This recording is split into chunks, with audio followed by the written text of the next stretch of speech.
Hi friends, നമ്മളെല്ലാവരും ജീവിതത്തിൽ ഒരിക്കലെങ്കിലും മരണത്തെക്കുറിച്ച് ചിന്തിച്ചിട്ടുണ്ടാവുമല്ലേ? യെസ്. പക്ഷെ ചില ആൾക്കാർക്ക് മരണത്തെക്കുറിച്ച് ചിന്തിക്കുന്നത് മാത്രമല്ല, മരണത്തെക്കുറിച്ച് സംസാരിക്കുന്നത് പോലും ഭയങ്കര ഫിയർ ആയിട്ടുള്ള കാര്യമാണ്. അങ്ങനെയുള്ള ഡീപ് ഇന്റൻസ് ഫിയർ എന്ന് പറയുന്നതാണ് തെനറ്റോഫോബിയ. ഈ തെനറ്റോഫോബിയ എക്സ്പീരിയൻസ് ചെയ്യുന്ന ആൾക്കാരിൽ കാണുന്ന സിംറ്റംസ് എന്ന് പറഞ്ഞു കഴിഞ്ഞാൽ അവർക്ക് മരിക്കുന്നതും പേടിയാണ്, മരണത്തെക്കുറിച്ച് സംസാരിക്കുന്നതും പേടിയാണ്. അവർ സ്വയമേ മരിക്കുന്നത് മാത്രമല്ല, അത് അവരുടെ ഡെത്ത് മാത്രമല്ല, അവർക്ക് ഇഷ്ടപ്പെടുന്നവരുടെ ഡെത്ത് പോലും അവർക്ക് ഭയങ്കരമായിട്ട് ഫിയറുള്ള കാര്യമാണ്. ഫോർ എക്സാമ്പിൾ പാരൻസോ സിബ്ലിങ്സോ എന്നെ വിട്ടു പോകുമോ, ആ ഒരു അബാൻഡൻമെന്റ് ഫീലിങ്സും കാര്യങ്ങളൊക്കെ ഇവർക്ക് ഭയങ്കര ഫിയർ ആയിട്ടുള്ളതാണ്. പിന്നെ അത് മാത്രമല്ല, ഇവർക്ക് ഒരു ഫ്യൂണറൽ ഫംഗ്ഷൻ അറ്റൻഡ് ചെയ്യുക, അതല്ലെങ്കിൽ ഇപ്പോൾ ആരെങ്കിലും ഹോസ്പിറ്റലിൽ കിടക്കുകയാണ്, വയ്യാതെ കിടക്കുകയാണെന്നുണ്ടെങ്കിൽ ആ വിസിറ്റും കാര്യങ്ങളൊന്നും ഇവർക്ക് ഇഷ്ടമേ ഇല്ല. കാരണം ഇവർക്ക് അത്രയും ഫിയർ ആണ് ഈ ഡെത്ത് എന്ന് പറയുന്നത് കൊണ്ട്.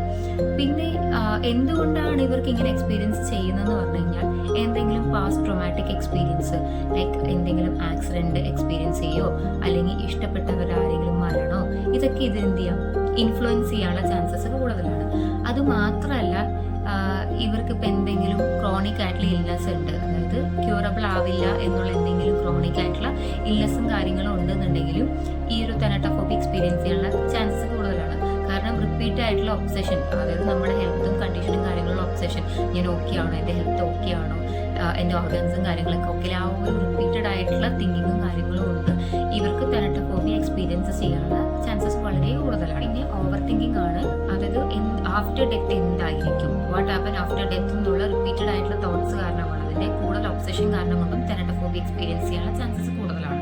പിന്നെ ഇതിൻ്റെ ട്രീറ്റ്മെന്റ്സ് എന്ന് പറഞ്ഞു കഴിഞ്ഞാൽ CBT, കോഗ്നിറ്റീവ് ബിഹേവിയർ തെറാപ്പിയും എക്സ്പോഷർ തെറാപ്പിയും and then mindfulness and medications ആണ്.